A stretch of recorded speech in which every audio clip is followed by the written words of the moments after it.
We are at quite an alchemical moment. As of today, water entered the airflow. We do have a Grand Water Trine going down, and it's going to be having a very potent influence on the landscape. And this is going to be an influence that is going to carry us out through October 31st.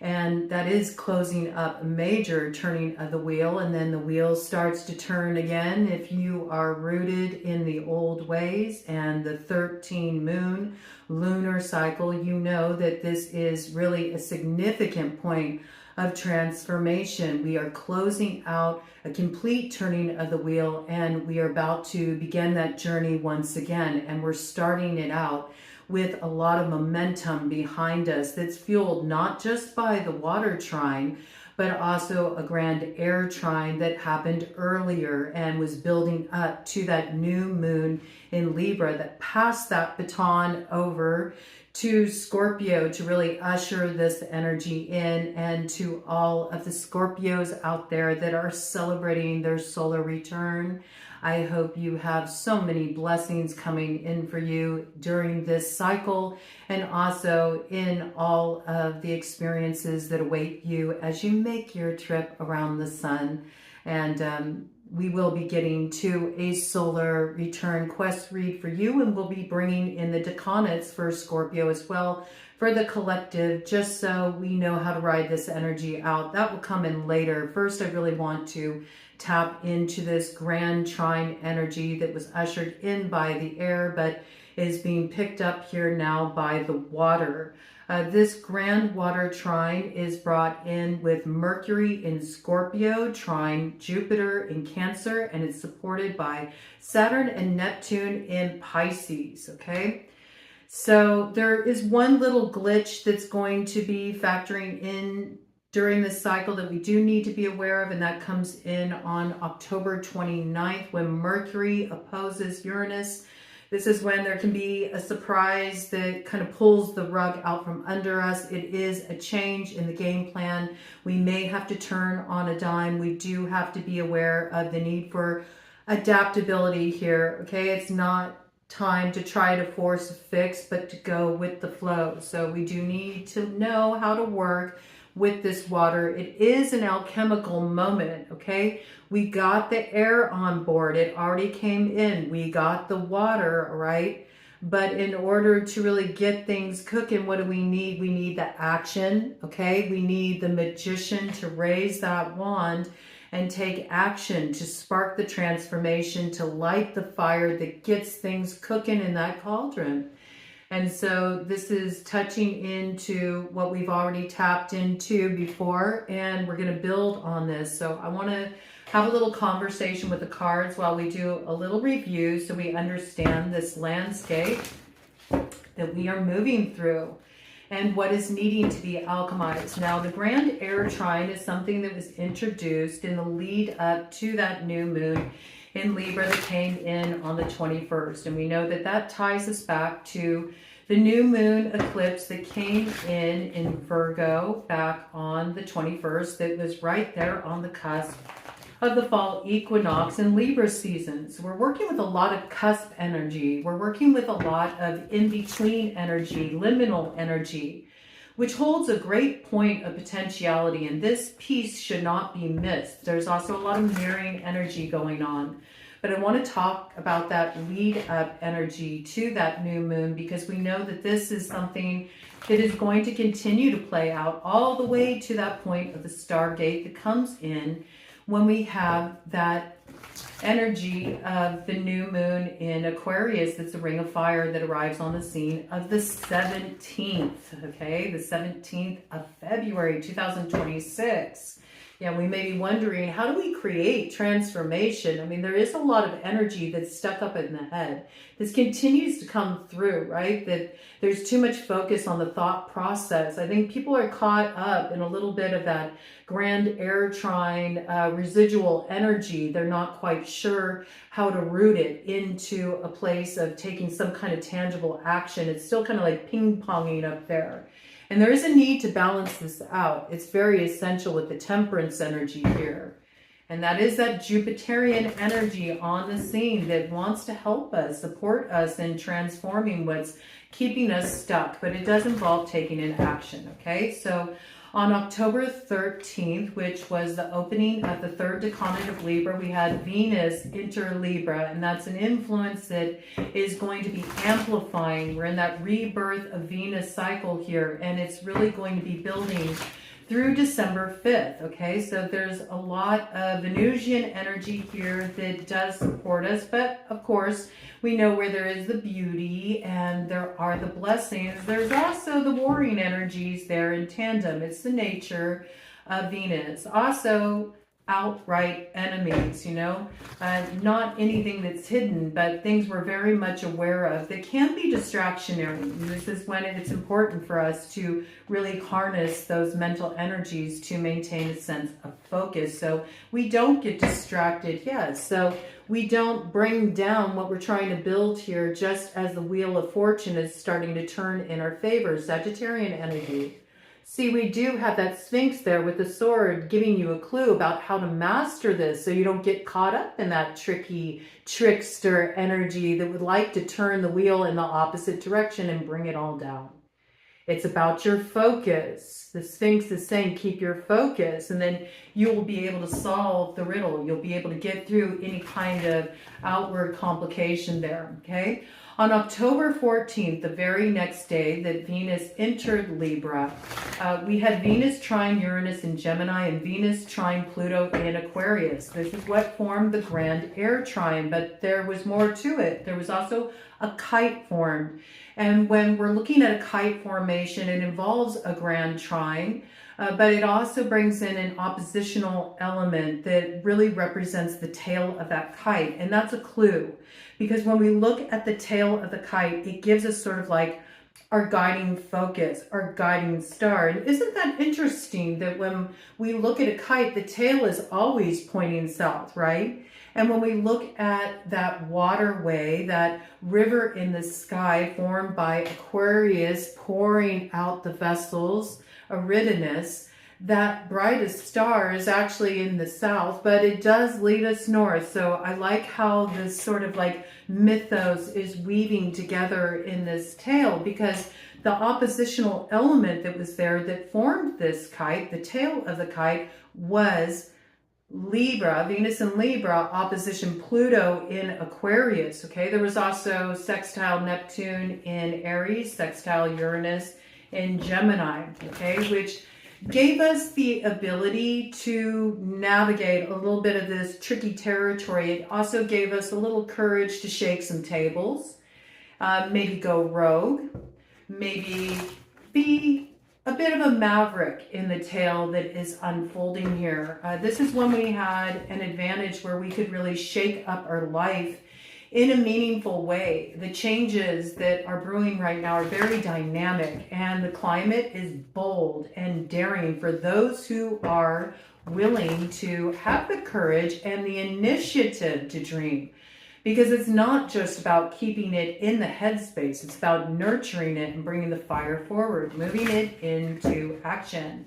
This is also a climate where the heart wants what the heart wants. And once the heart fire is lit, there's no putting it out. So if you haven't connected with this yet, it could be that you haven't taken any actions. You haven't put anything into motion, not even one tangible step that takes something out of that sort of mental, inspirational space into actually giving it a little bit of kindling so something can really light up here that gets things cooking, okay? We also are looking at an energy that came in with the new moon that further amplified that energy because it formed a yacht, which is known as the finger of God, is sort of stirring that cauldron of creation there.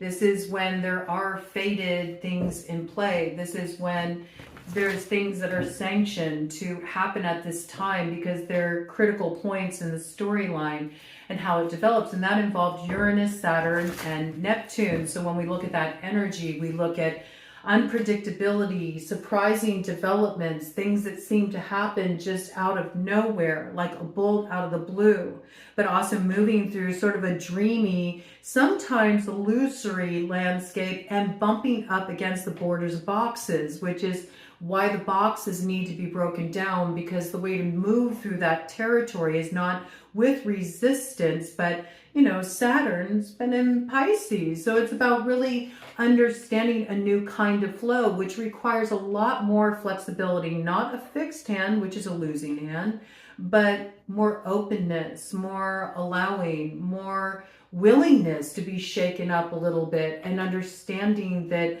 though it may feel unfamiliar, though you may not be sure what you're coming into being because you're in a shape-shifting sort of state, there's a certain trust that something is happening here that has a deeper meaning, because you can tap into that undercurrent. And where you've been having a difficult time with that, you're going to really be supported with this Grand Water Trine and being able to grok those waters, understanding the voices of the waters a little bit better, okay?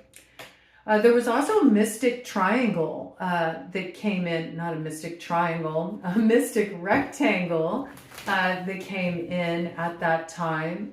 I mean, it is something that merged with that triangular energy of the trine, certainly, but a mystic rectangle came in on the 14th of October as well.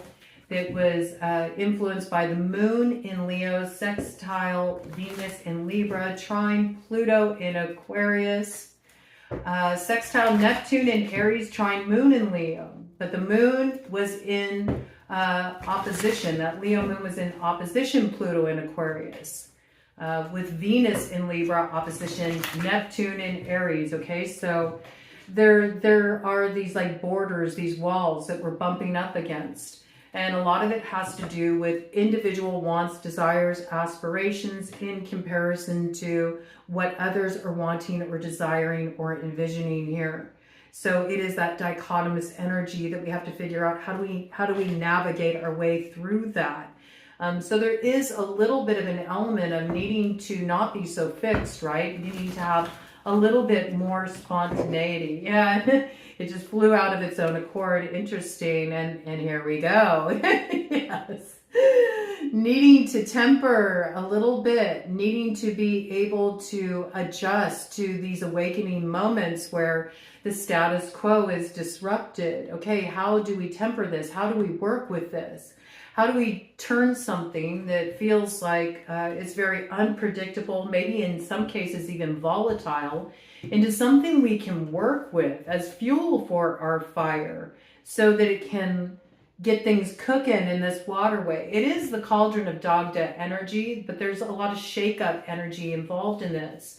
This is when you may need to shake things up in order to create your blessing. You know, there's some kind of status quo here that does need to be disrupted in order to turn things around. And it does require courage, and it does require daring. And that's funny that that mystic triangle came in when I meant to say mystic rectangle, because, you know, within the borders of this box, look, we have that trine energy there kind of giving a clue, you know. Well, how do we resolve this? Well, you know, we got the Pluto energy here, right? This wake-up call energy coming in here. You want to focus on the tail. You want to focus on Pluto in Aquarius. Pluto in Aquarius. When we think of trine energy, we think of a harmonious aspect. So what's the harmonious aspect of Pluto in Aquarius? It is tearing down the structures, those boxes that inhibit the expansion of the energy. And there's a need for reinvention there, which does require one to move out of that position of just looking at things through the lens of the individual and thinking more of the collective, even as one is required to step into their individual power and maybe rebel against one of those existing structures in service of the greater collective. So it's an interesting energy to work with. You can see how it does require a lot of mutability and perspective here, but there is promise, you know, of being able to effectively secure what wants to be preserved here. And when we're looking at this sort of crowning energy off in the distance, is the promise of what's on the other side of this disruption. You see, the crown is reclaimed. It's more like tossing off the false rulership here to regain our own authority, our own inner authority, our own crowning glory, you could say, okay? Not being controlled as far as our vision, our own critical thought, our own awareness here. We are maintaining our crowns, okay? And I really am looking at that from the perspective of Sahasrara, the crown chakra here, okay? So yes, the energy is extremely dynamic, and now we get the waters we need to nurture this. So it's interesting to me because that imagery is continually come into the clouds for me for a while now, a few months now. I've been continually seeing whales form in the clouds when I'm gazing up at the sky. And I knew there was this energy of the air and the water like mirroring each other or being connected in some way, that there was this real linking point there. But it wasn't until I started diving into the astrology of October that I recognized the linking point. And it's this Grand Air Trine really flowing into and feeding and quite inherent in the Grand Water Trine. It's really this partnering energy. So now is where we do enter a new kind of flow, right? We talk about divine timing a lot. But divine timing also requires that we're paying attention so we can spot the moment, so we can spot the signs. And that's what's coming in with this Grand Water Trine. What's coming in is awakening moments here that are delivered through synchronicity as we're moving through this sort of dreamscape. It's a very visionary kind of territory, but if we're paying attention, we'll get the fuel for our fire so we can take an action, right? So we can use that fire to actually stir this pot, okay? Get things cooking that moves us forward in this sort of dreamy territory. This is where we are raising that wand and we are actually fertilizing that alchemical moment through our action. King of Wands energy coming in here. Cardinal energy still really at the forefront here. So a lot of Aries energy taking the lead in this climate, but we certainly have the Sagittarian energy there as well with Jupiter in Cancer, okay? So there's a lot that's going to move forward in relation to this in Sagittarius season, but we can even see how Leo played a role here too, right? And before there is that Stargate that comes in on February 17th in Aquarius with the new moon there, the Ring of Fire, there will be a full moon in Leo that goes down on February 1st. So even that Leo energy that was introduced with that mystic rectangle was present there in this lead up to this Grand Water Trine. So all of this energy that's rolling out right now is very much interconnected. And it does have that energy signature of strength too. We are having to sort of look into those jaws of life. We're having to sort of face what's been brewing, what's been gurgling in the belly of the beast. We have to be able to master that, master that and rise above the challenges of the past and free ourselves from that so we can get to more of the light building phase of the Leo energy, where we do really come into that solar essence. For each of us is a little bit different, but with this territory we're moving through, with this waterway and the energy of Cancer there, and the energy of Scorpio there, and being in Scorpio season where there's a lot that's sort of concealed that is going to be brought to the surface here and externalized. This is bringing in that piece of, it makes me think of the moon, representing Pisces, and how all of the water signs, though, are still hinted there when we look at the moon in tarot. This is the energy of looking to your moon sign, because your moon sign is what is wanting to be externalized.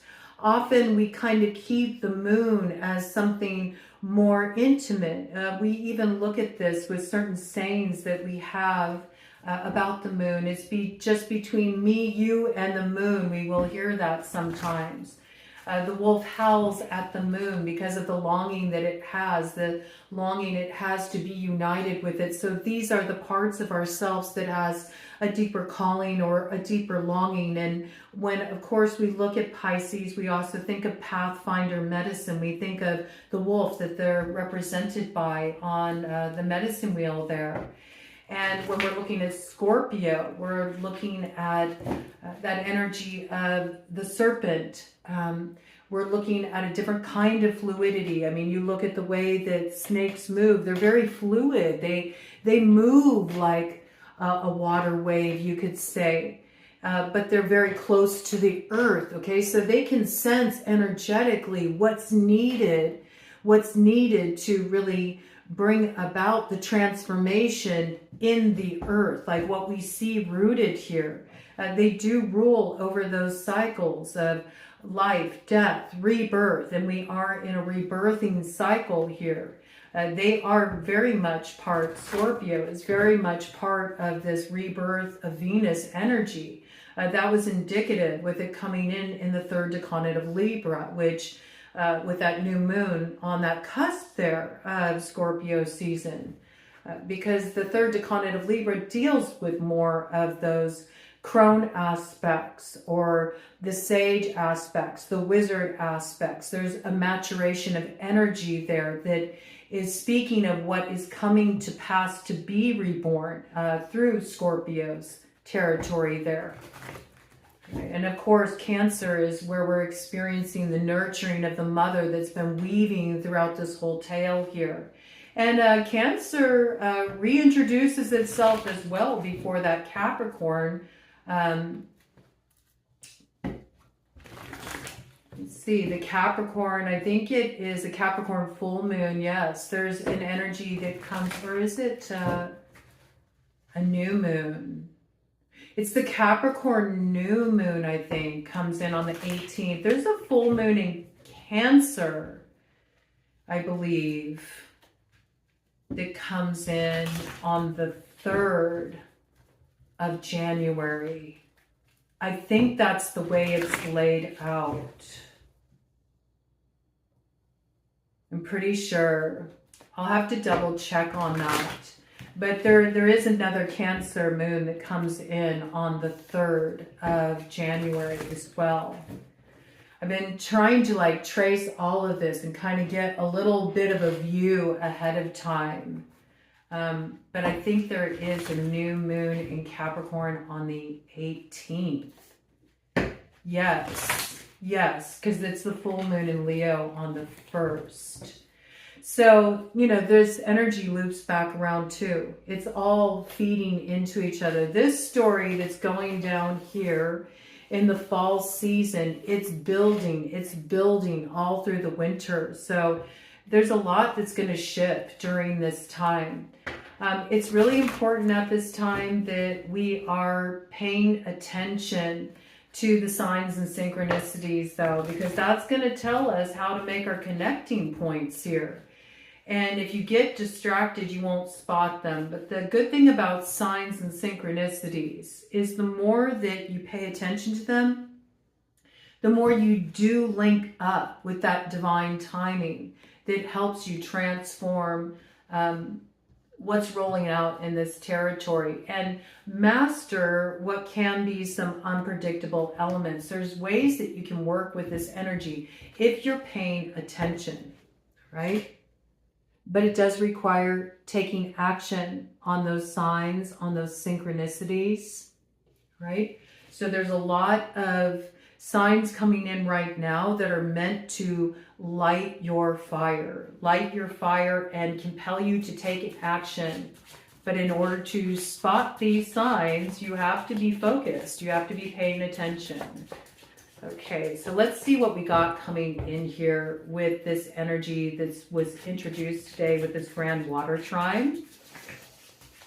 Okay, so a lot that's communicating from what's beneath the surface with Mercury in Scorpio. A lot that is communicating energetically. There's a lot that is coming through here that is also communicating from our subconscious, from our roots. And so we have to understand and be able to decipher what are echoes, what are reverberations of old storylines. Yes. Okay. Because there's keys there that help us unlock treasure. All right. There are treasures to retrieve from the roots.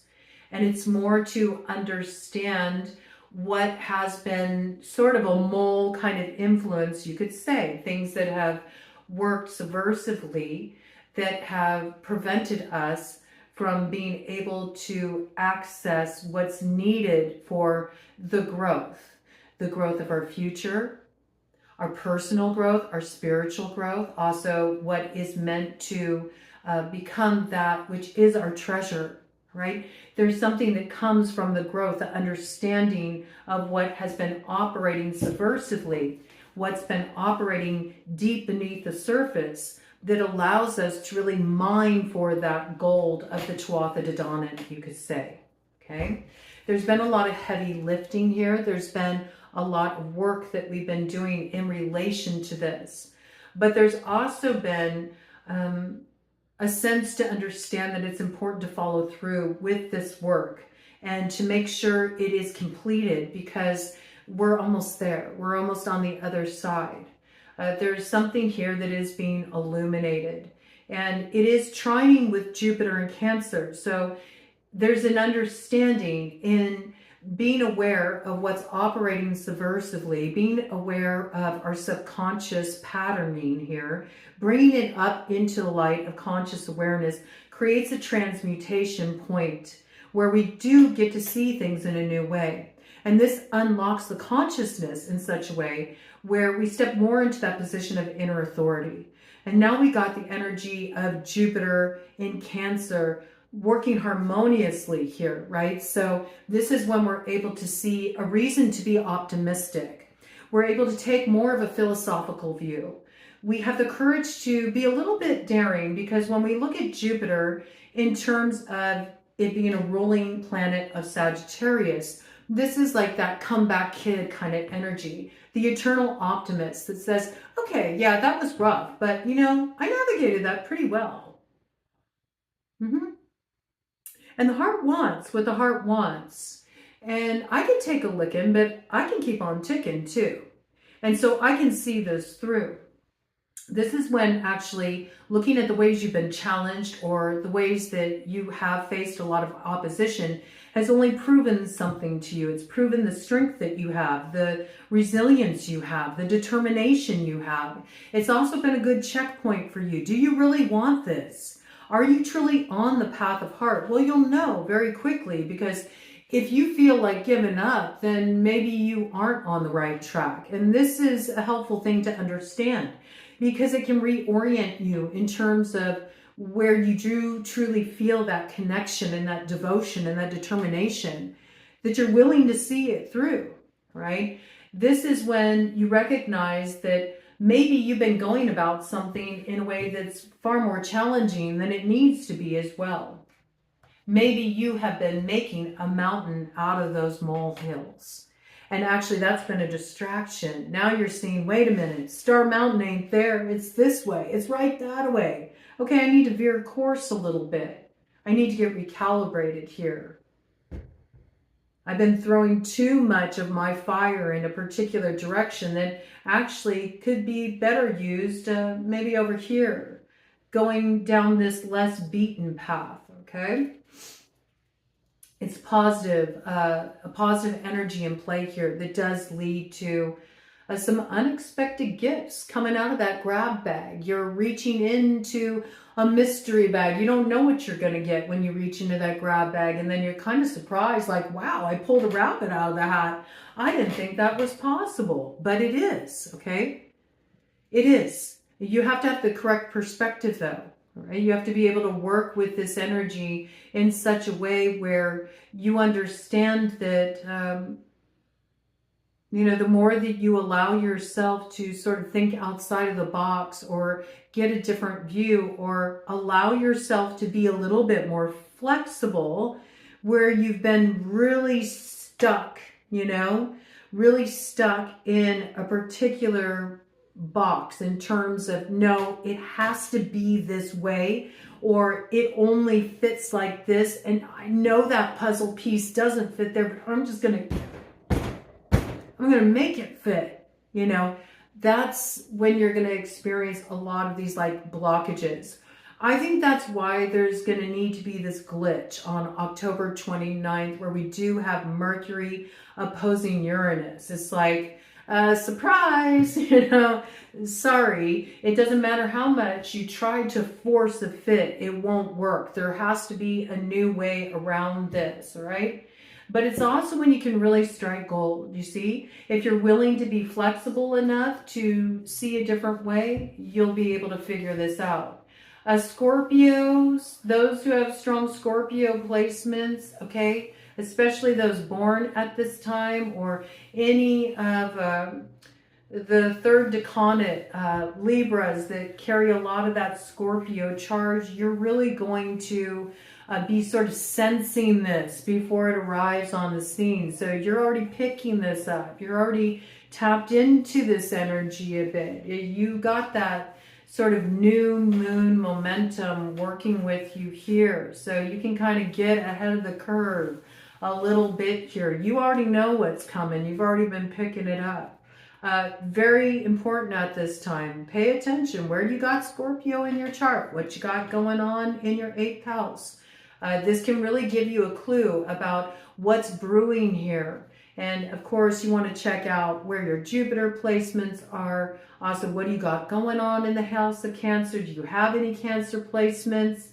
This is going to let you know what can be supported by getting a little bit more flexible here, not being so boxed in, not being so fixed in a situation, and maybe inviting in a little bit more of that visionary energy where you can take full advantage of what's on offer here, and you don't get bogged down and mired in sort of the drudgery of taking on things that just overly complicate your situation. It's like being able to get beyond a little bit of what's been creating a blockage by seeing a new way around a situation. So let's get a little bit more details about this.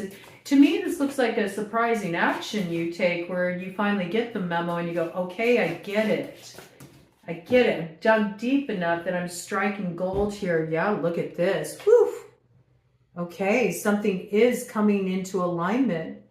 You are healing something here. There's a transforming moment. It is rising up out of something that had you bogged down in the past. And this is wow, this is powerful energy. Look what we got here. You are transforming something here. We got the Knight of Cups coming in with the Star with the Emperor on the scene. Wow. Whatever you arrive at here, you can rest on it. You can rest on it. There is a complete giving over. This is also a need to really rest and restore at this time because it is a bit of a checkpoint energy as well before really things get moving here. You know, there's a little space here to let the energy build where you do have space to rest. Make sure you're taking it because there is going to be an opportunity to really root the power of what's brewing here into the stuff of your destiny. Well on our way into this waterway.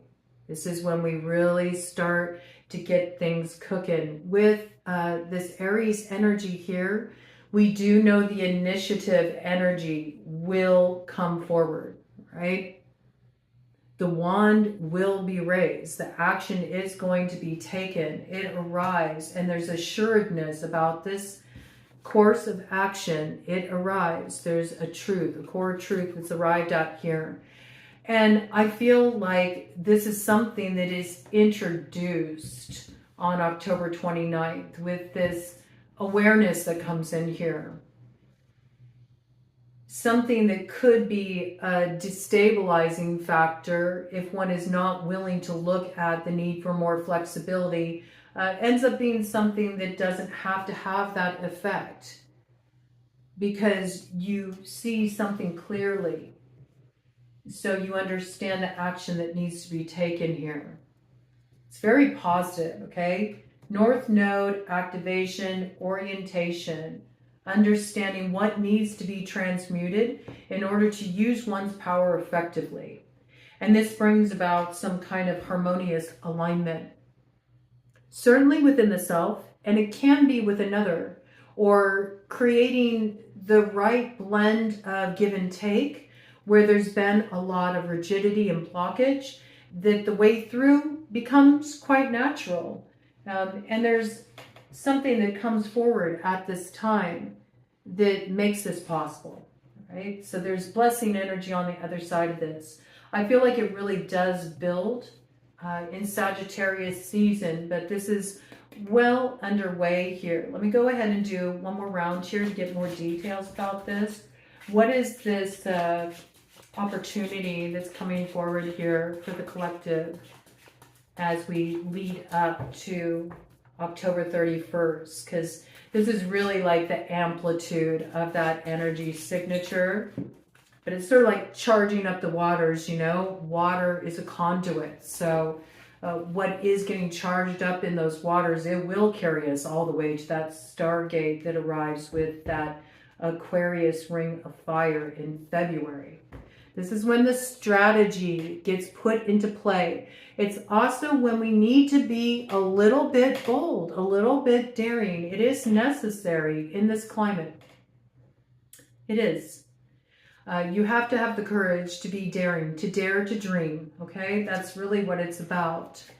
And what's crossing this energy is the need to balance out some inequities, right? And I do feel like that is happening, where there has been this unequal distribution of power because there's been certain structures in place that have only supported sort of this hierarchy kind of energy where there's those at the top that hold all the power and they use it in a distorted way. This is what is coming toppling down. It's the whole point of Pluto in Aquarius, to bring down what is corrupt so there can be a refinement of that energy. It's an energy that is alchemized collectively here. So there could be something that happens on a macrocosmic level, I could see as well, where something is really disrupted in that force field, like a particular entity, you could say establishment entity that has really had a stronghold of power takes a fall, you know. Humpty Dumpty sat on a wall. Humpty Dumpty takes a great fall. It's like that wall comes down, whatever that is. That's kind of how that energy is coming through. So I do feel like there's ripples of this, of course, that are happening on more of a macrocosmic level that we are seeing play out on the worldwide stage. But those ripples also reverberate through each of our individual lives and our personal experiences and how we're relating to that in our own little spheres of influence here. And yet we're still very much part of that greater collective energy. So this is why it feels so big, and this is why people feel so uncertain, because it is that big. And there's a need to understand what one's piece in that is too. I can kind of see the Ten of Wands as that energy too. Like, you don't need to take on all of the macrocosmic energy. You're feeling it, certainly, especially with the energy of Scorpio at the forefront. Mercury in Scorpio is really what's communicating to us. So you feel all the reverberations of all that's hidden right now, all that you can't see, everything that is moving underground or covertly, or that mole kind of energy. all those molehills, you're feeling the magnitude of that, and you're feeling the way that that can make a mountain. But you see, because you feel it and because you're intuiting it and you can already grok it, you don't have to align with that because you don't need to climb that mountain. That's the game that's in play. That's not the mountain we're trying to get to the top of. We're not trying to get to the top of the mountain that the man is trying to, put in front of us. We're actually bringing that down. We bring it down, though, through a sort of discernment. We're seeing through the psyops, okay? We're seeing through the machinations of the matrix. We're not buying into the programming, right? So there's a lot of dismantling that's happening here. That's what you're feeling. And certainly to rise to that challenge, it requires certain dismantling in our own belief systems. It requires certain dismantling in how we've moved through our own lives and how we're seeing our futures. And to understand that the future does belong to the bold and daring in this environment. And it's going to continue to roll out that way as long as we got Pluto in Aquarius. So buckle up. We're in this for the long haul. We're not out of this by a long shot. Complacency won't get you anywhere in this climate. It won't. And in fact, being up in your head can really work against you because the programming is really in play right now. And it's almost like the more that you stay up in your head kind of pondering things, the more you're susceptible to that programming. It's so important to put things in action, in motion right now, to not be idle. To not be idle is a big clue here about how to redress this balance.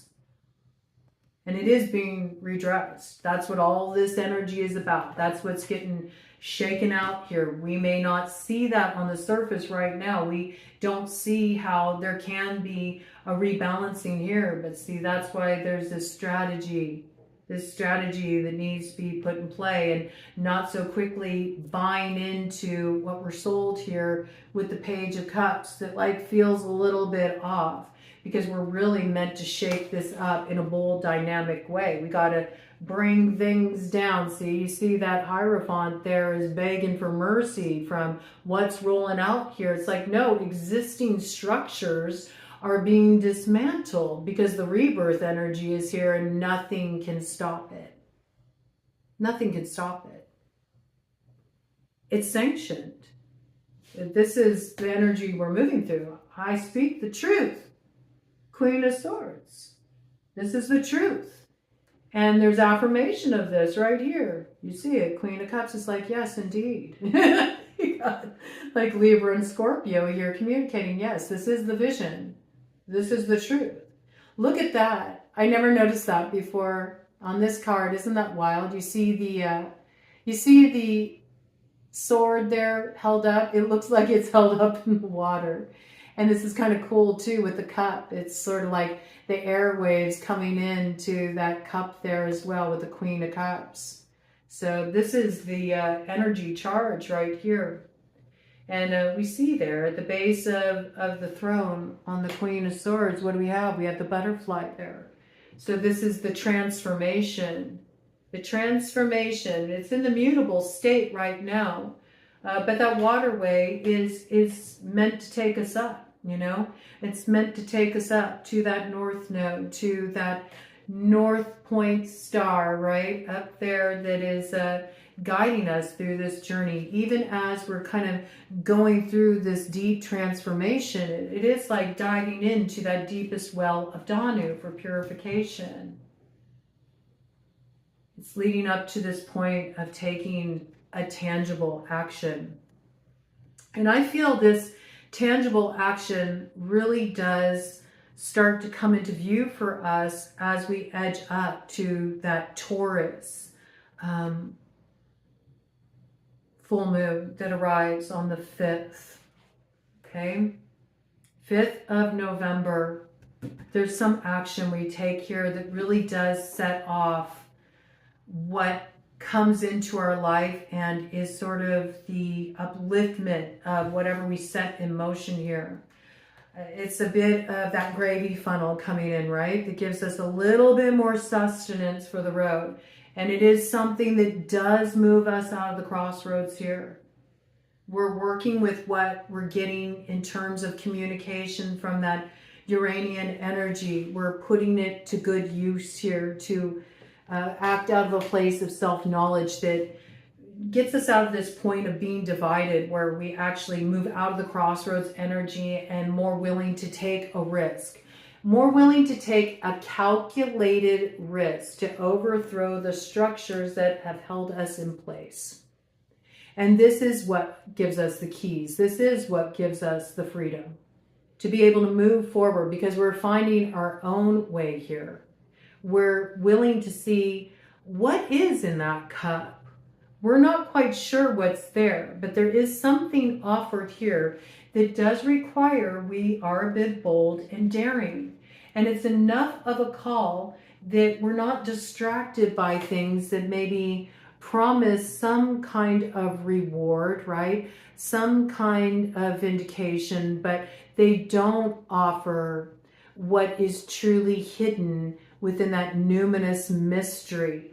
And it's our willingness to reach into that grab bag and see what we find there that has us pulling that rabbit out of the hat, you see. But it does require us to, you know, be a little bit wily.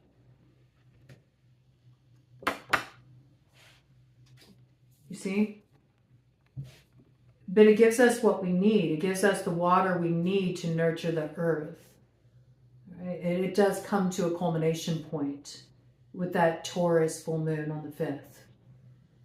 This is when we've actually pulled up from the subconscious what is that pearl. You could say the pearl of Persephone. It's a pearl of wisdom that helps us really understand the true path. It was unseen before, now it's seen.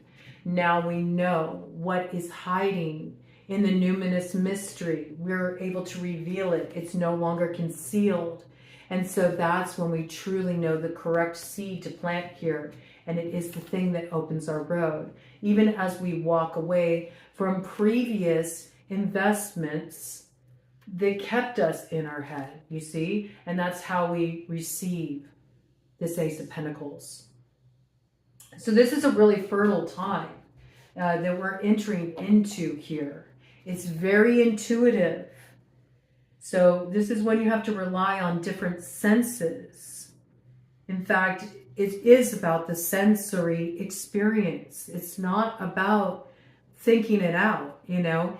It's really about, yes, work with that musing energy, what inspired you, what came in there that you've been considering, but it is time to really trust your senses about that and move sensitively into that territory, really paying attention to what is going on emotionally as you dive into this space. What are you picking up intuitively? Where is the scent of that trail? What are you seeing in your life's experiences, in the mirror of the other, or the mirror of what circumstances you find yourself in, the mirror of your environment? And then start to adapt to that with what you're picking up on an intuitive level as you lean into the feeling nature of it. And as you start to tap into more of the visionary qualities, the dreamlike qualities, you start to spot more of the signs of the synchronicities. And that allows you to really take informed action from a different reference point. It lets you know where you need to put your investment of energy. This is how you get Saturn and that more Neptunian energy to really work in partnership with each other. This is how they support each other. And remember, Saturn is a ruler of Capricorn, the sea goat. So the sea goat knows how to navigate these waters, knows how to have the resilience to bring it on home. And we do need to work with this energy, because it is the sea goat that will kick off that cycle that ultimately mirrors that Stargate in February in 2026. It comes in with the Ring of Fire in Aquarius, right? So make no bones about it. this is not looking to this outside authority to give us our freedom. It's quite the opposite. It's understanding that there is no need to consult this outside authority because the inner authority already has the key. It's just about recovering the keys, which requires you to dig deep to get to that gold, okay? You already got the keys to the kingdom, right? You already got the keys to the kingdom. This is about creating the space so that you can get the focus where you can understand that you hold the gifts. Gabo, you hold the gifts. The gifts, the empowerments, the keys, they're within you. So you have to dive deep within yourself to find them. That's the process we've been in here that got kicked off with the new moon. It's amplifying. It's amplifying, especially through the 31st. Okay, let's go ahead and do a cut of the deck on this, and then I just want to get some more indication points here, right? So there can be like a thread of nostalgia weaving through here. Echoes of dreams forgotten is kind of how it's coming through. Dreams forgotten that are wanting to be reclaimed. Dreams resurfacing. Dreams resurfacing. It may seem to some of you like, why does this aspiration feel so familiar to me? It feels like something I know, and yet at the same time, I know this is nothing I've ever dreamt up in this life. It can be reverberations of past incarnations. It can be reverberations of parallel dimensions where you are already, living out these dreams, and maybe that timeline is ready to harmonize with this one, and you're ready to step into it now, because I kind of feel like it's just a perspective, all right? It's just a pondering, and it carries as many, seeds of truth within it as any ponderings, as any speculations do. And so this is kind of like inviting yourself to explore this landscape on a psychological level and sort of think it out in terms of more in an expansive, visionary sort of way. But I can almost see it as we've already gone through the complete evolution. I mean, if it's all one energy, there is that ultimate higher consciousness that we're all plugged into through our avatars, right? And so you've already gone through all these progressions of the refinement of energy in the ultimate sense of reality, you could say, looking at it through more of a mystic angle here. So there already is the part of you out there that is living out this dream, that is already in that position of being in your destiny. And so it's more just the recognition of it, leveling up in your awareness and your self-awareness through taking all of this stuff that anchors one in the old storyline of the South Node, bringing it up into the light through recovering all of those treasures within the self, you could say, that allows you to come into the recognition of like, oh, I'm already there. I already hold all of it. That's what this is.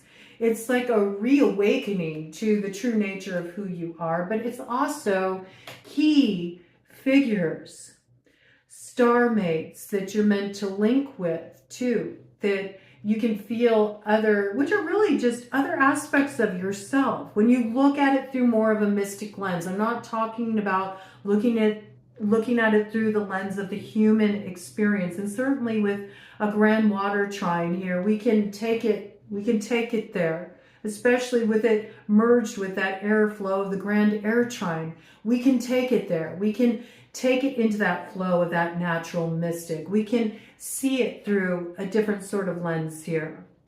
These are aspects of ourselves that we experience through key critical figures in our life that are weaving into this storyline. And we're developing this story together. And so there's people that will weave into your experience here that are meant to build on this energy with you.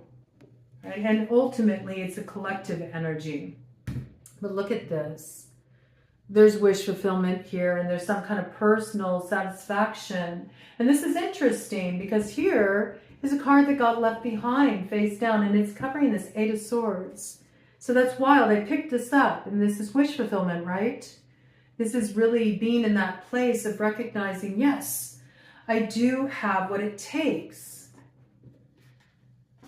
to claim this gold of the 12th of Dedanan. I have what it takes to transmute this energy and find that personal satisfaction as being the main character in my storyline, which I hope you're the protagonist in your storyline. I hope you're not giving that credit to someone else, because that's why you're here in this life, to have the grandest, boldest experience you can. And I hope you're satisfied, you know, and if you're not, there's a need to transform that a little bit. But let's see what's been blocking here, because it looks like you're shedding this, leaving this behind.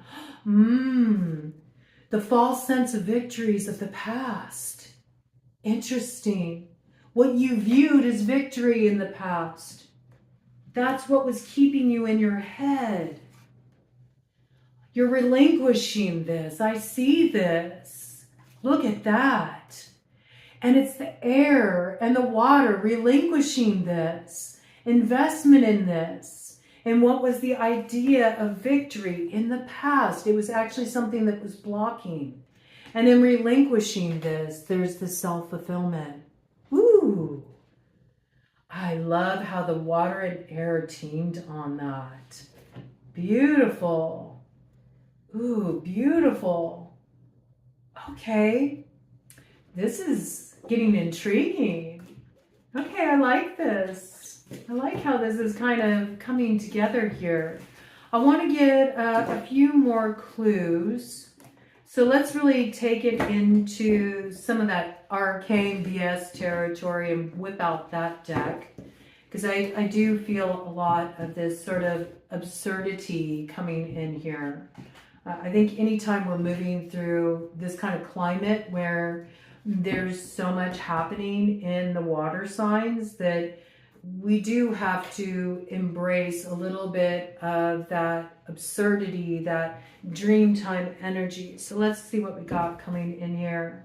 Bottom of the deck. Yeah, I feel like we're bundling up the meaningless garbage, the stuff that did slip us up in the past, or maybe we really felt like this is what I want, this is what the victory is, this is what would really be me, like hitting the mark. And you're recognizing that a lot of that was just, it was almost like playing it too small, not dreaming big enough here. That's not a bold enough dream. Let's take it a step further.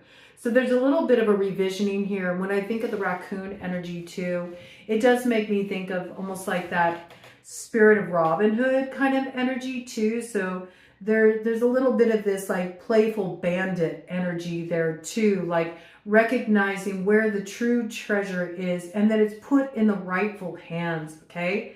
There's a little of this absurdity energy there as well with the banana peel, you know. Sometimes the slip-ups can really be to our advantage because they give us a different view, right? Like you can slip on a banana and then the next thing you know, you're looking up, you know? Oh gosh, I never saw that before. You know, you get a different perspective.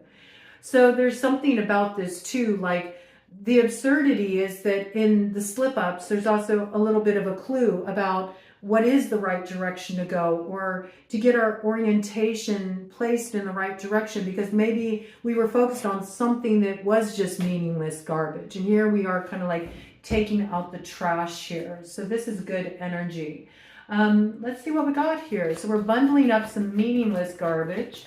We're taking out the trash. You may be clearing out some old energy physically too in your environment. You may be getting rid of things in your physical environment that carry a certain energy charge that maybe does act as a tethering to the past. Sometimes that can be very cathartic. Sometimes people need to release things physically, you know, to feel the shift energetically. I'm about to do some of that work myself. I really plan on switching up my altar space here, my workspace. And just getting rid of things that I don't need to hold on to anymore. Streamlining things. And I find that when you do that, it does change a lot. Okay, so we do have this energy here, nobody, and crossing energy here, we got filthy mattress, okay? So yeah, it's sort of like recognizing that we focused on something, we made something a resting place, right, in our consciousness that was only keeping us held up. And it was an energy that was also just taking from us. It was undermining. We got like rats and seagulls here. So it's an energy that really took a lot from us to find this as a resting place. There was something there that didn't need to be tossed away. And this is also recognizing that transmutation is needed in the self in order to cut oneself free from what's been keeping a target on the happiness. So there can be a clear understanding of how to hit that mark and what it really means to arrive in that place of the sun, which I'm really seeing at this time. I don't know why it's coming through like this, but usually it makes sense to me down the road. And I don't know why the astrological transits come in for me like this, why the different link-ups and the lunar cycles come through for me like this, but I first kind of tap into the energy and I relate to it more in a clairvoyant sort of way. And I get certain impressions, intuitions coming in that sort of introduce the energy to me. And then I understand it through the framework of the astrology transits. Oh, that's why that imagery was coming in for me. So I relate to astrology in a very different way. I think I relate to it in reverse. It's like I see the introduction of the energy before I look at it, you know, sort of through the framework of what's mapped out there in the chart, what's going on with the astrological configurations, okay?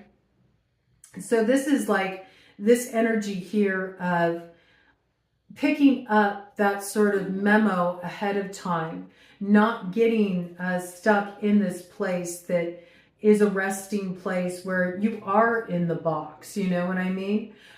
You're not investing in things that are siphoning your energy, detracting from your energy. Instead, you're understanding that you did have to kind of play some tricks on yourself. Sometimes that's the way it works. When we're looking at south energy, especially in terms of the medicine wheel, that is the direction of the trickster. The guardian at the south, that coyote medicine is the trickster. It's the things that has us sort of chasing our own tail, and we think we're being really crafty. We feel like we're Wile E. Coyote, we're super genius, you know, but yes, we're very crafty at the ways we trip ourselves up, but it has a point. It's an educational point of reference. And we recognize the way we play the sacred clown at times so we can get ourselves caught up, specifically for the sole purpose of learning how to set ourselves free. When you get caught up, then it gives you a certain perspective of how you got there in the first place. You start to understand, oh, I'm the source of that. I generated that. I got caught up there. That's when you spring the lock. There is no outer authority in the form of the Hierophant. You don't need an intermediary. You're already there. You are that. And so there's this deception that's seen through. The transformation occurs. Self-knowledge awakens. You step into that empowerment.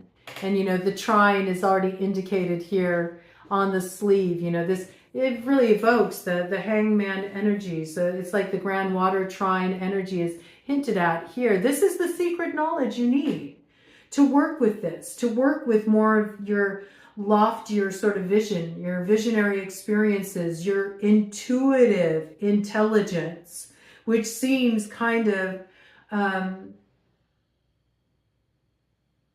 ironic, right? There's many people who would look at that and say, that doesn't even make sense. And intuition is not intelligent, right? There's a lot of people that view intuition in that way, that intuition is just something that's more like a little bit of fantasy. Like, we got to look at just the cold, hard facts here.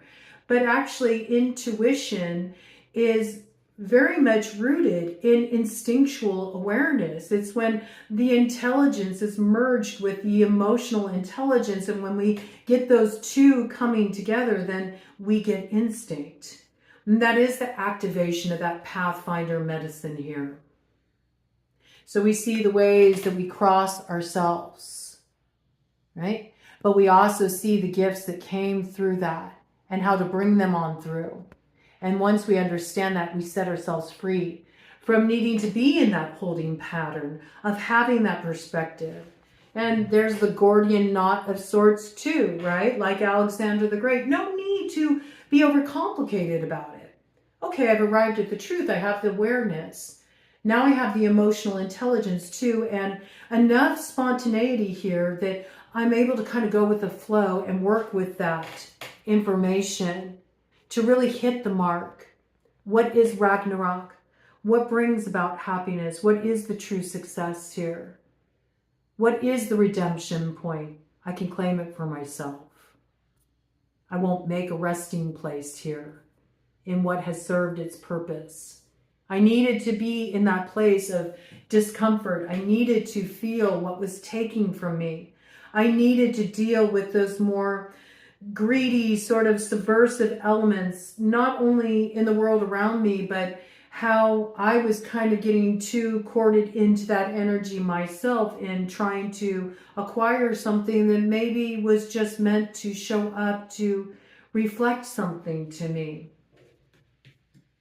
These two cards on the top of this deck sort of slid out to the side like this. So I'm not sure, they might have been cards that were already on the board. In reverse. See, we're not here yet. This is a process that's underway. This is what this water trine is going to support us with. Right? But it is like that purification point, right? Where we have to dive down into that deepest well. We're in Eridanus here. It's the waters that are flowed out from the vessels of Aquarius that form Eridanus. First it goes south, right? Go south. We got to go back to the roots of things. It's the waterway, though. Like those sailors that were following what they thought was the North Star, but it was heading south. It's like, yeah, we have to get tripped up sometimes to get where we need to go, to get to the brightest star. Sometimes we have to go south. We have to be in that position of dropping, preparing for the rebirth. So that's what this energy is that's coming through here. Wild how that came out. So these waters are here to really support us with that purification.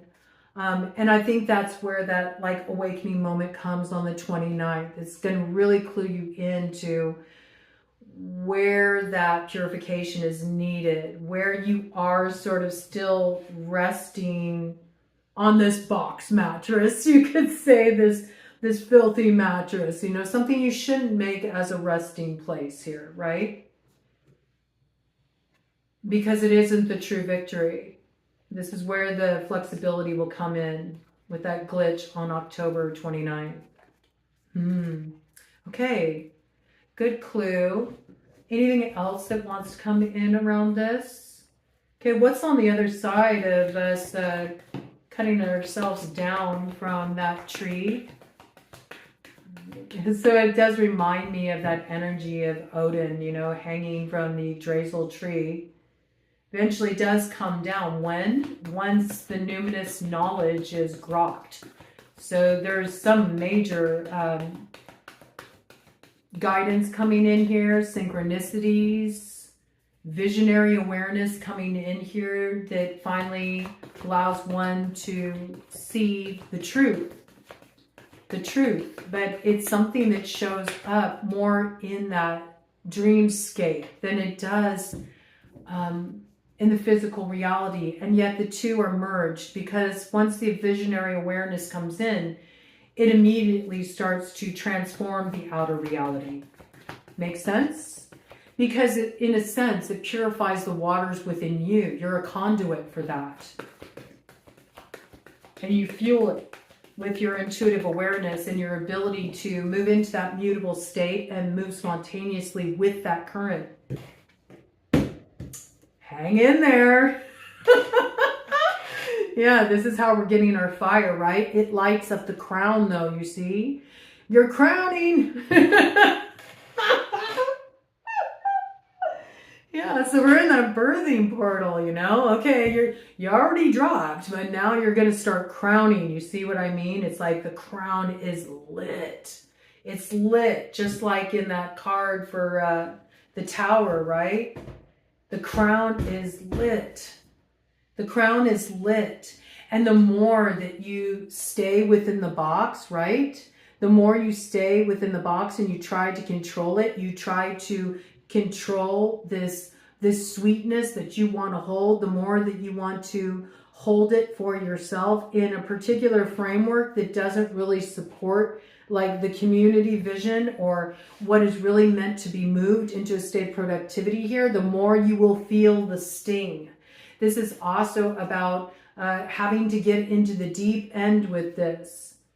Having to get into the deep end with this. Recognizing that what was viewed as sort of the acquisition of some kind of sweet reward in the past isn't truly what you want to put this energy into anymore, because it creates too much limitation for it.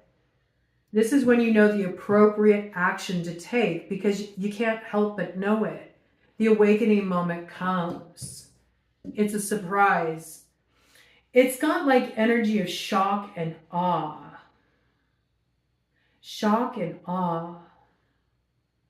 It reminds me of the awakening in the I Ching, you know, where first it like causes trembling, then it causes laughter, you know. These are situations that could involve your communities too, all right? So there could be a lot of hive mind activity around this as well. But we're going to get our fire. So I like this one way or another. And it's sort of like until the awakening comes, being held to the fire as well. It's like it's going to get hot in here. Things will reach a pressurized state, but I feel like that really does reach its crescendo on October 29th. Okay, we're crowning there. We're crowning. All right, let's check it out. Let's see what's coming in here. Anything else? Yeah, whoa, but you're ready for it. It's like, I'm ready for it. We got the feral nerd here. I don't care. I don't care if I lost a shoe back there. I don't care if I step in some shit along the way.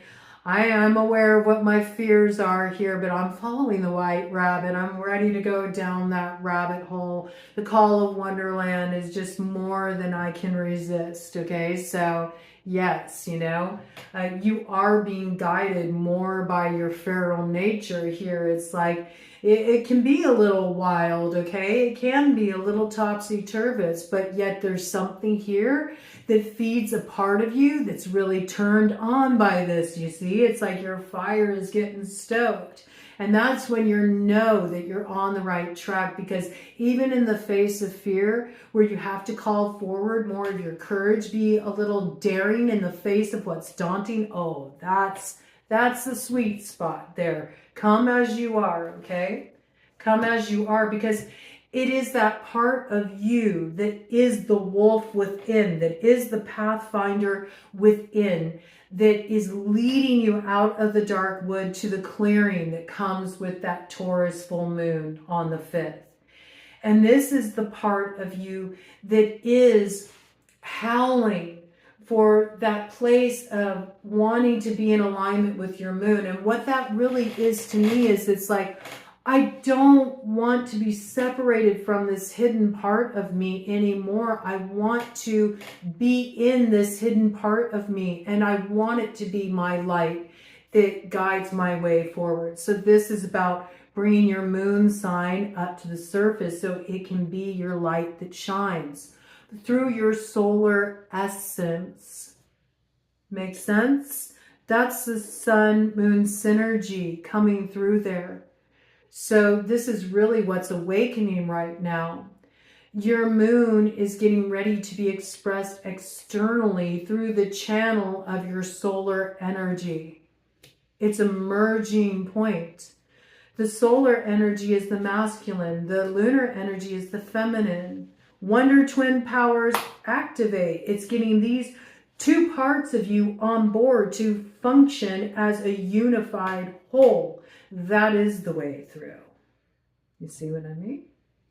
That is the way through. Yes, you see? That is the way through. It is the way through.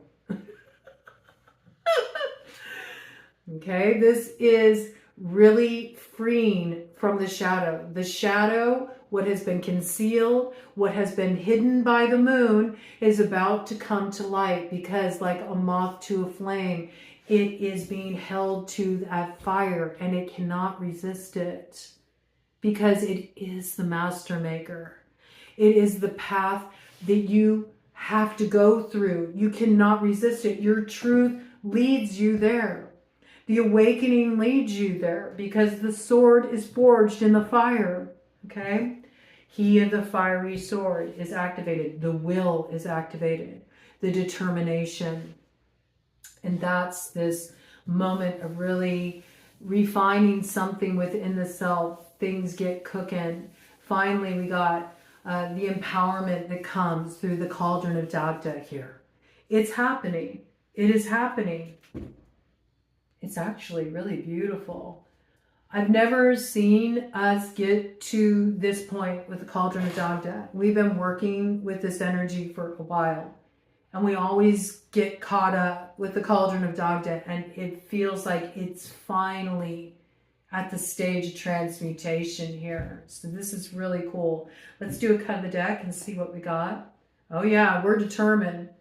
Like a pit bull in a tiny truck. We don't care what vehicle it takes, what chariot we have to hop in to get this thing going there. We are moving forward on all cylinders, and we are like a dog with a bone with this. We got this lockjaw on this. Like, we got what it takes. We got the grit. We got the determination to get there. 333 coming in as a number of synchronicity during this Grand Water Trine, merged with that energy of the Grand Air Trine that was set in motion. So up until the 31st, look for this.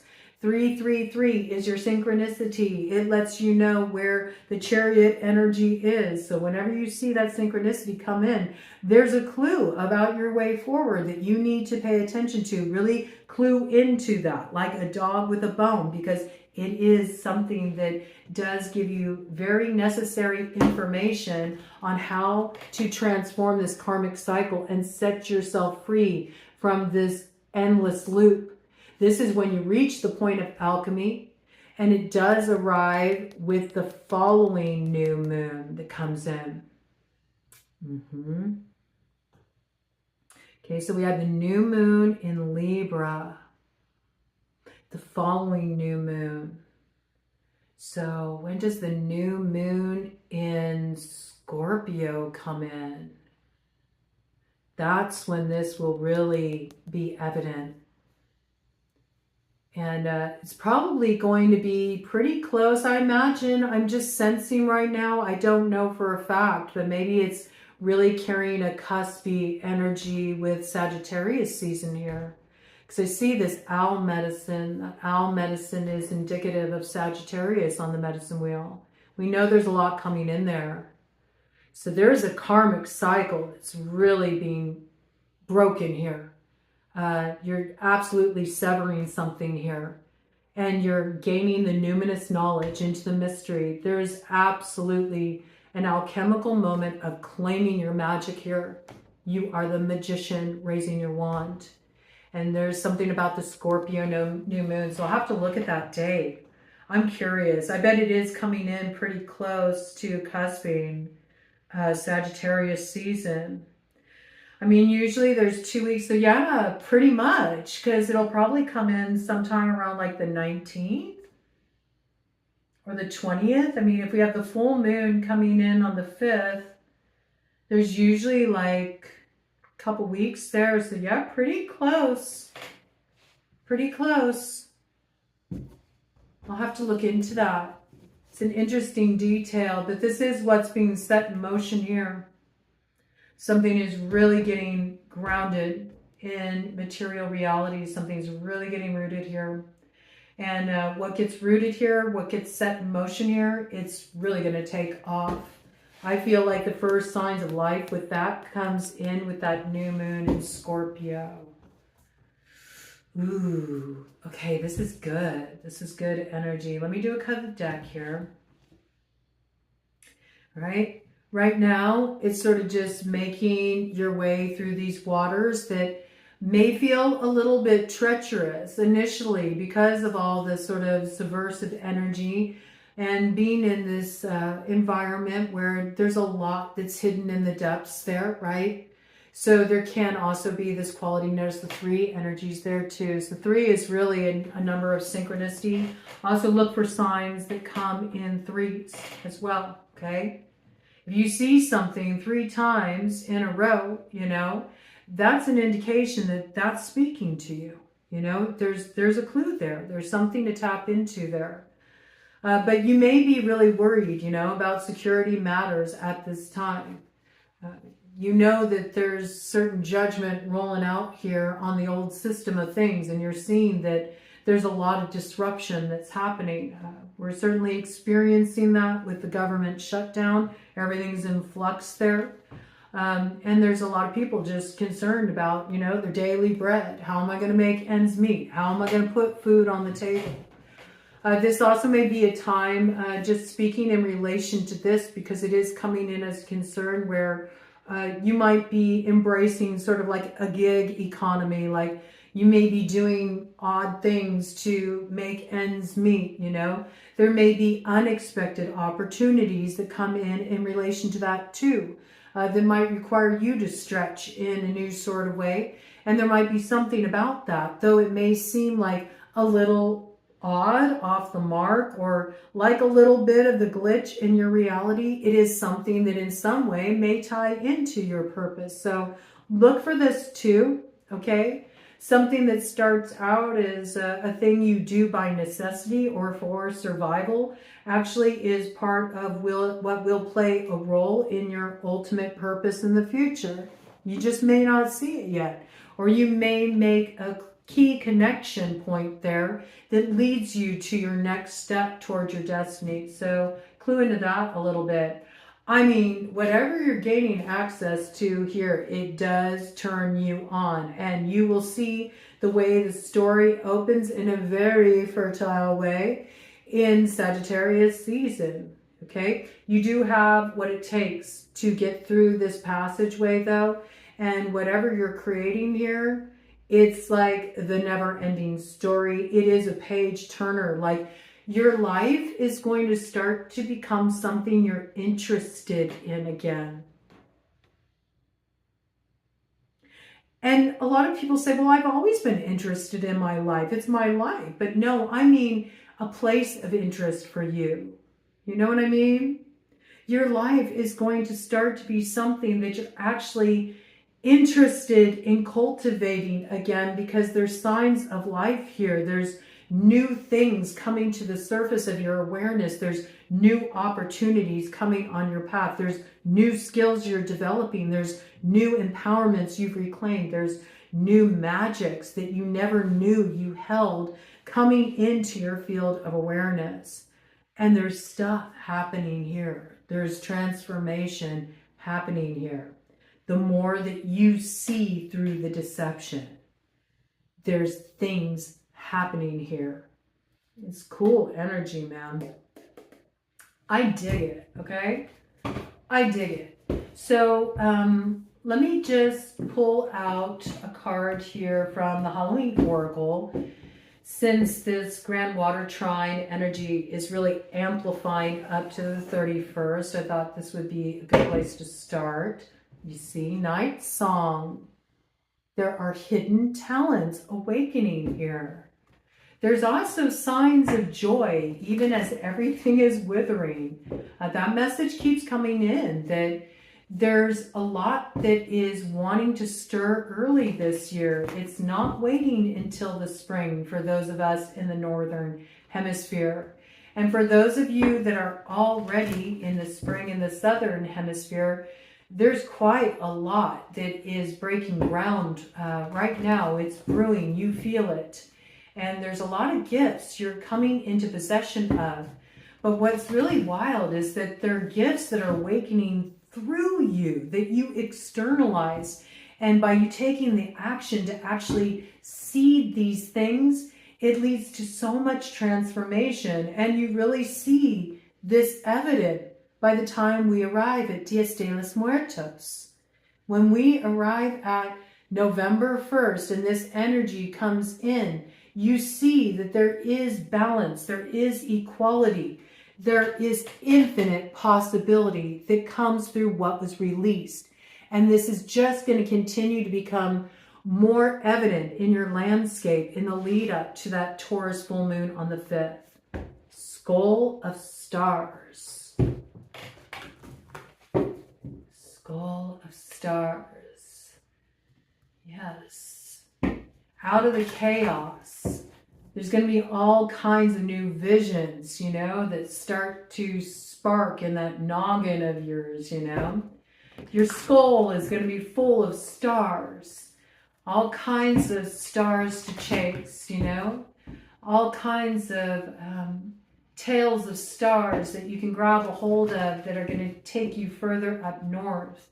And I do feel like, though these are many different inspirations coming in, each of them play a key role in your ultimate vision, your destiny that you're stepping into now.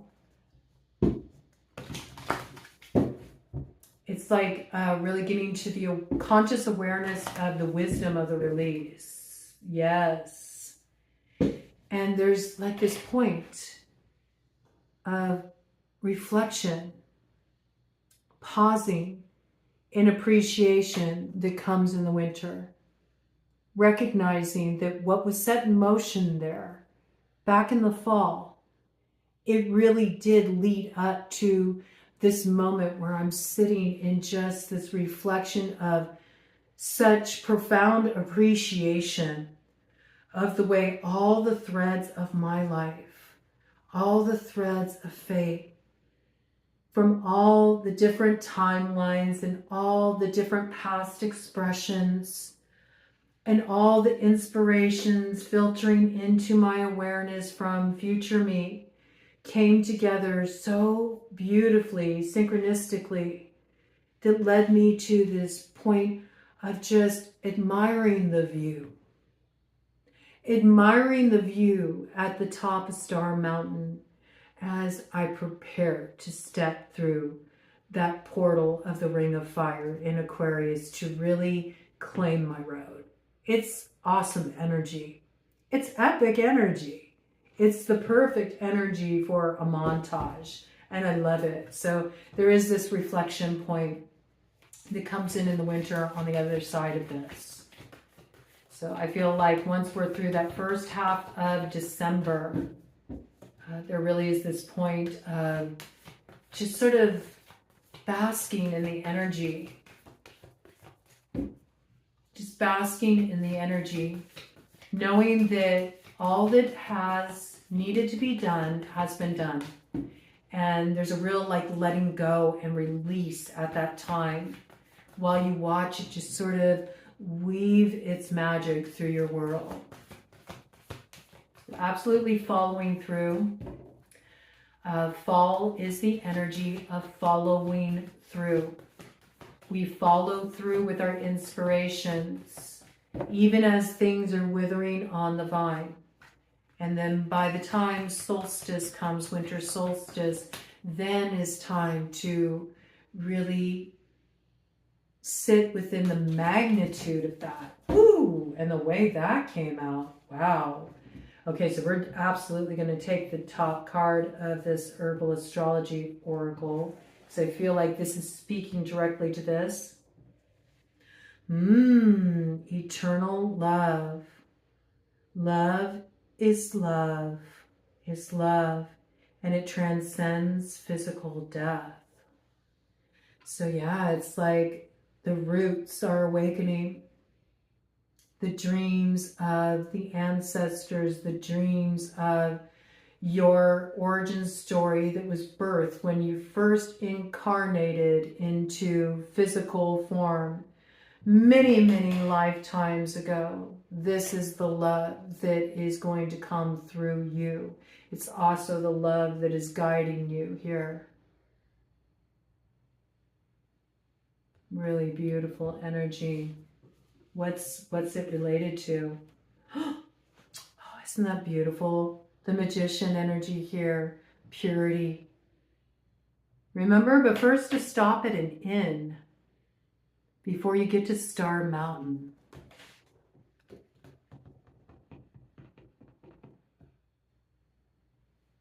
That's when you return to this pure place of love.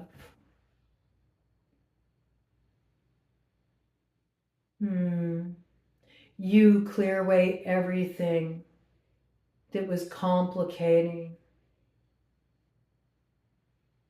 your source of love.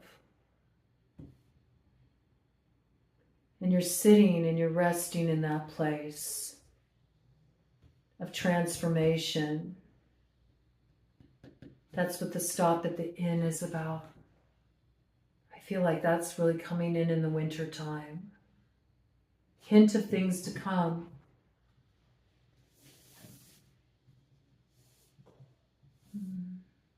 It's like returning to that state of simplicity. All the complication is gone. You're not distracted by the molehills anymore. You see where Star Mountain truly is. Bottom of the deck. Destiny. See?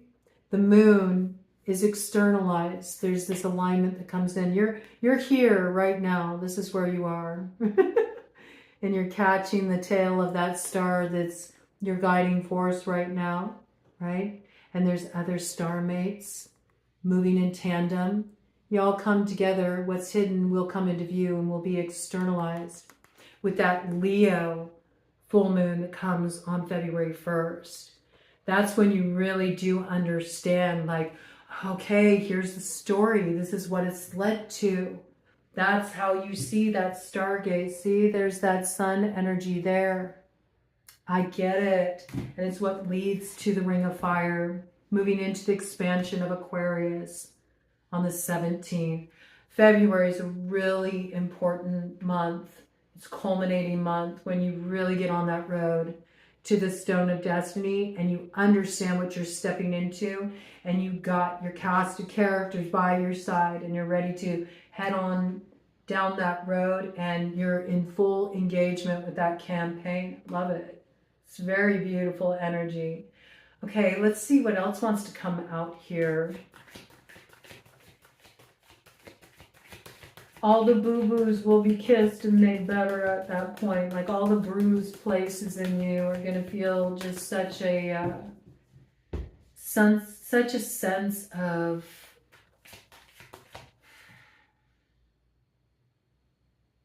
just nourishment. It's coming through as nourishment.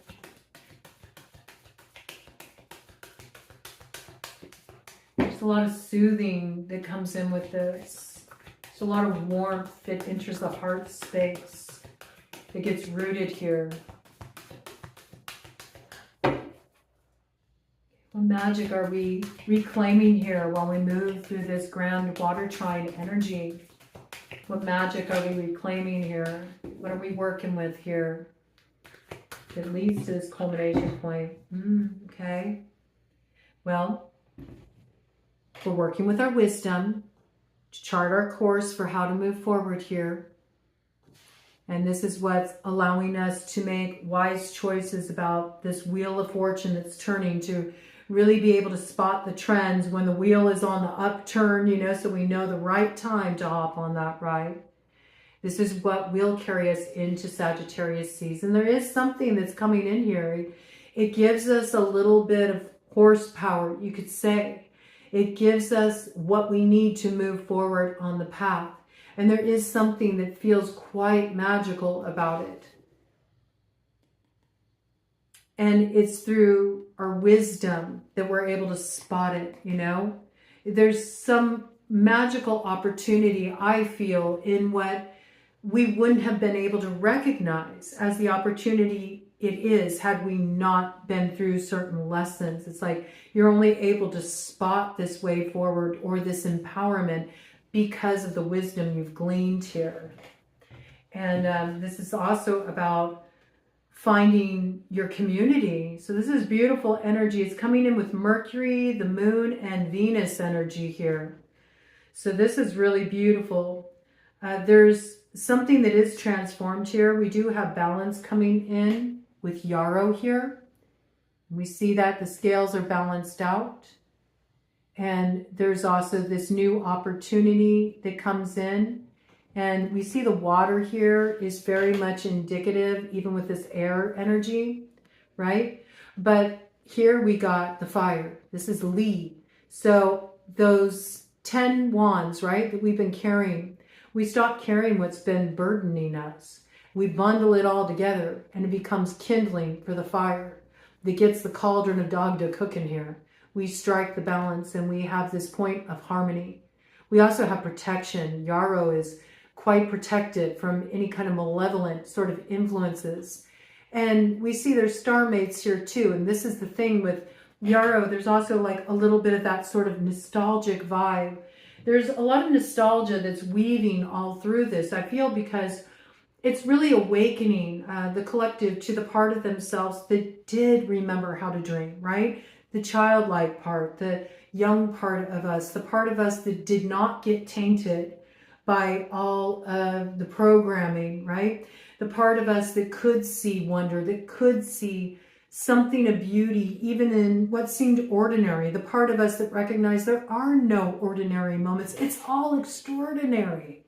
And we're really reclaiming that part of us. That's really kind of how that's coming through, by allowing what's been hidden in our moon to come to the surface and being shared, not hiding those best parts of ourselves, those deepest parts of ourselves.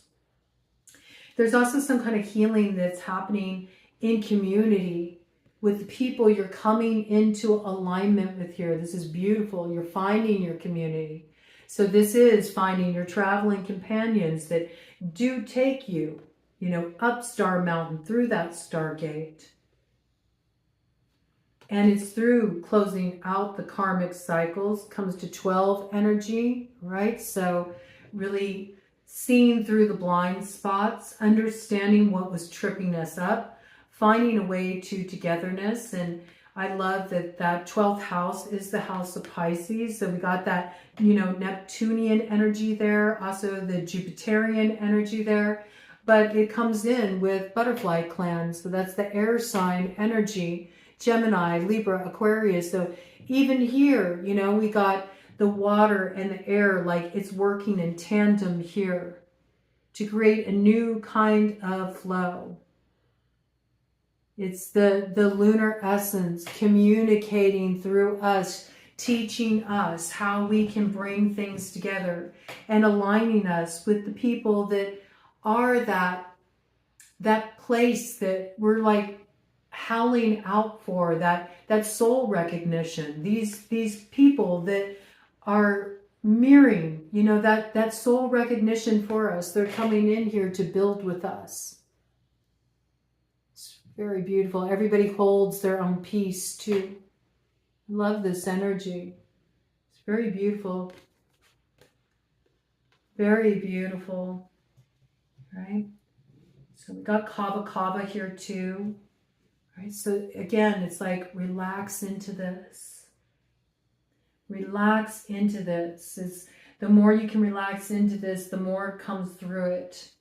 The more you try to gain a hold of it, the more you try to box it in, the more you squeeze all the magic out of the moment, and you're not meant to squeeze all the magic out of the moment.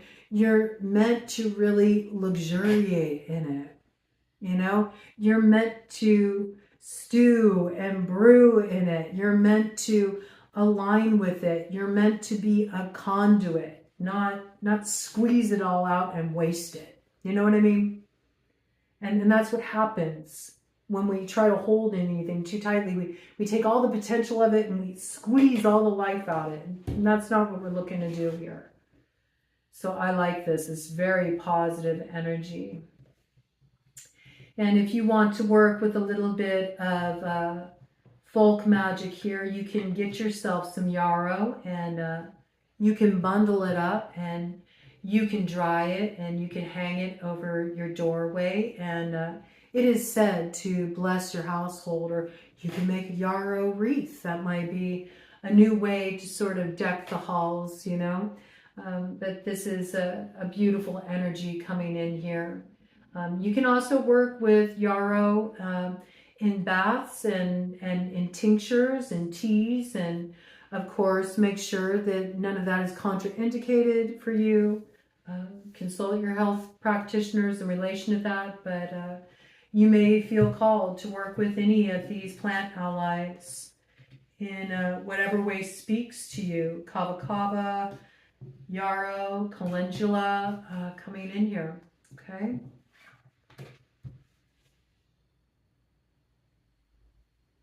Beautiful, beautiful energy here. Yes, and rhodiola as well, okay? Make sure that you're, clearing this stuff if you're wanting to work with it internally, though, with your healthcare practitioner, because rhodiola is not for everyone, nor is kava kava. Kava kava, not so great if you deal with liver issues, right? Rhodiola, not so great if you are on any kind of medications to deal with depression, anxiety, okay? So you do want to make sure in working with plant allies internally that you do clear it with your healthcare practitioner before diving into that. But even if something is contraindicated for you, you can still work with that plant ally. You can study the plant. You can research its metaphysical associations, and it can reveal a lot to you. You can cultivate the plant, you can grow it yourself and get to know it that way. Sometimes I like to bring the plants into my meditations, and I bring that plant into my energy field. I really infuse it in my energy field, and it's really wild when you work with it on that level, the way that the plant allies, they are animated things, This is that anima mundi energy coming through the world soul. There's conscious awareness in even the plants. So when you bring those energies into your meditations, they can still teach you, they can guide you, and they can introduce their energies into your life without you ever needing to take it internally. Or you can make lunar essences as well, where you don't need to actually put the plant into the water, but you can surround the water vessel with the plants and crystals and other things to imbue that energy into that lunar essence. And you can work with it that way. So there's many ways to bring this in. Many ways to bring this in. Very cool. Okay. Anything else? Let me go ahead and cap it off with some signs and synchronicities coming through numbers and letters. All right. And remember, when I bring names through, it could be bringing your name through just to highlight a particular message for you to pay attention to. Okay. It could be bringing someone's name through that is a person of interest for you, or somebody you may meet that plays a key role in what's rolling out here for you.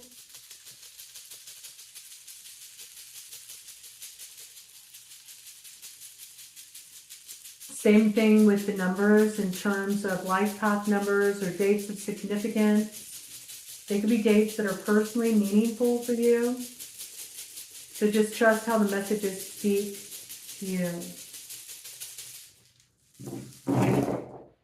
Because you know better than anyone here.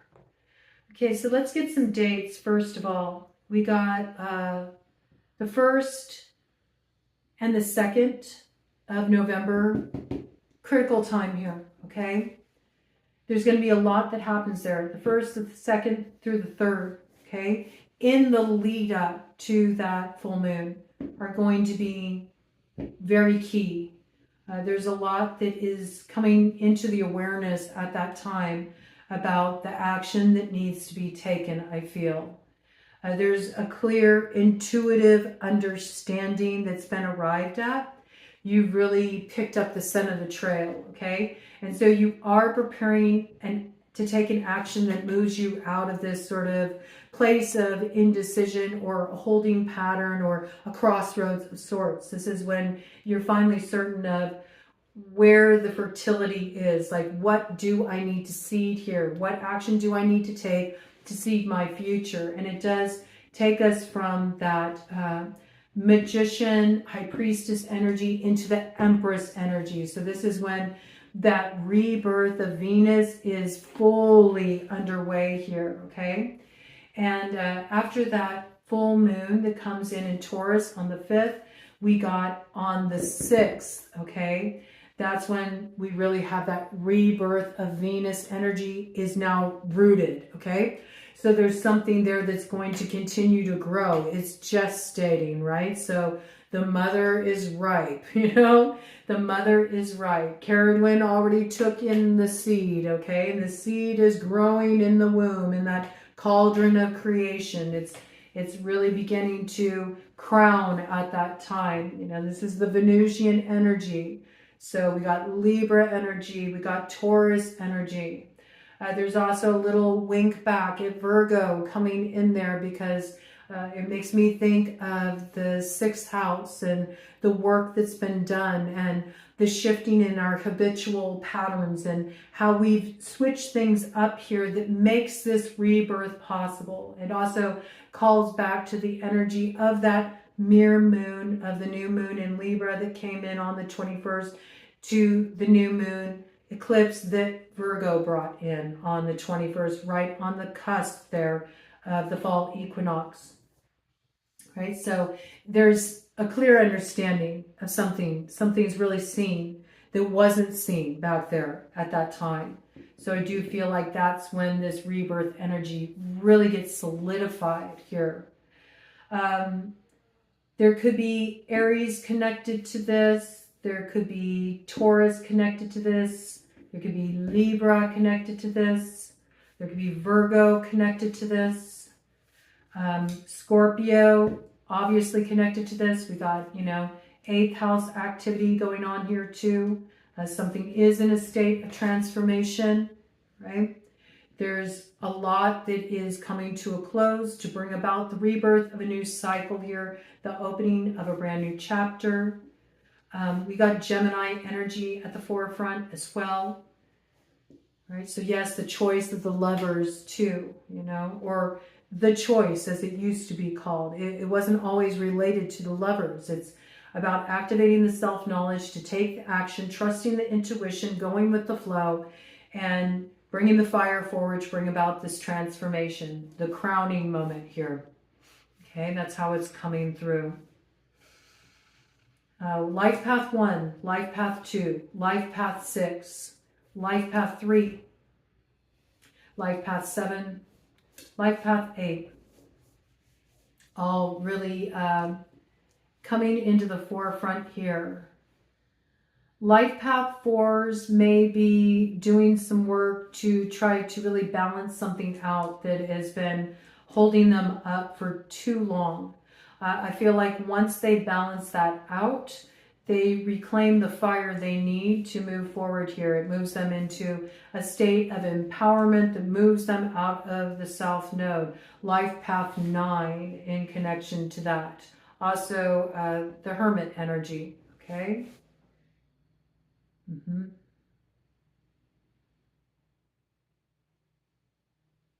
Okay. Also, January, February will be really significant months in the opening of 2026 that set the template for things to come and the full recognition of the blessing of Jupiter in the house of Cancer that will be realized in June. Okay.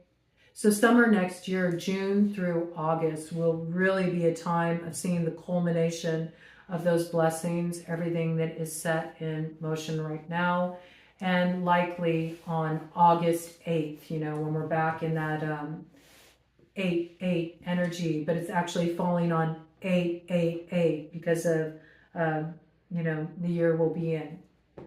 Interesting. Okay, let's get some more details here. I got Georgia coming through here as a point of reference. I also have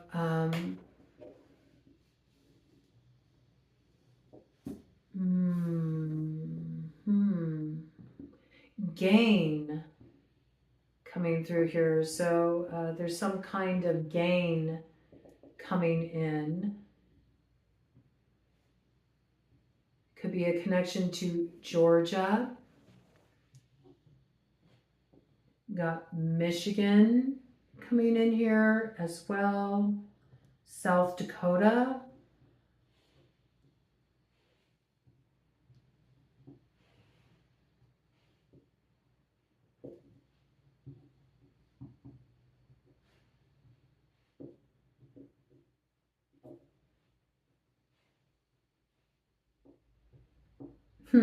I got Yay area too coming in around that.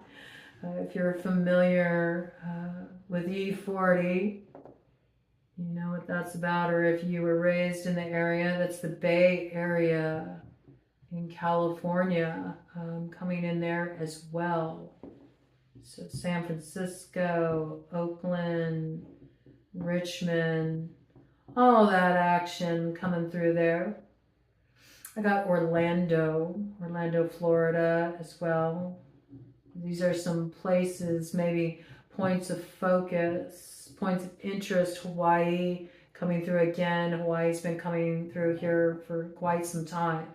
I also got Gale, okay, but like Gale, as in the Gales, okay? So there's a lot of fairy energy at the forefront here, certainly. It also makes me think of the gales are blowing, the winds of change are blowing, the winds of change will begin to pick up. And there's something here that comes in like that. It comes in like a gale, and it really does open the road. It opens the road. It opens the road and it brings unexpected gifts when these winds of change come rolling through.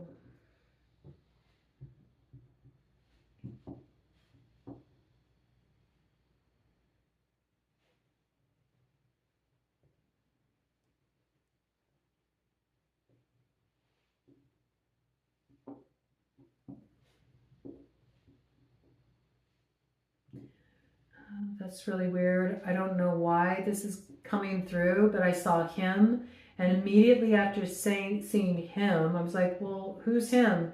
I saw Biden. So I don't know if this is something that will be coming in that marks some significant point of change when something goes down on macrocosmic level with Biden. The Biden administration. That's weird. Like maybe something that comes back around the bend, or something that's revealed, or something that happens. It's like specifically pointed this out. And it's interesting because as I formed that, it's right over South Dakota. So I don't know if there's like some kind of connecting point there. As sometimes things like that will come through as like a point of reference to let you know when something is starting to brew. So that might be an indication of when these winds of change are really going to pick up on a macrocosmic level here.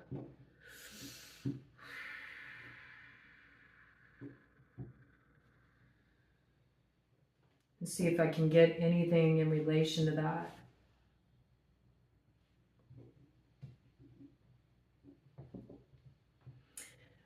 It could be like a New Mexico connection in relation to this too.